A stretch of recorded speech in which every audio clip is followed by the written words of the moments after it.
इथे तर 8 प्राण्यांमध्ये अजून भगवंताचे अनेक प्राणी. मग भगवंतांचे मुलं कोण आहेत?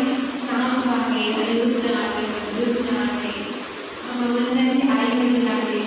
मग असं सगळे संबंध जे वरती रिअलमध्ये आहे. आणि इथे काय होतं त्याचा फक्त आभास मात्र प्रतिबिंब मात्र.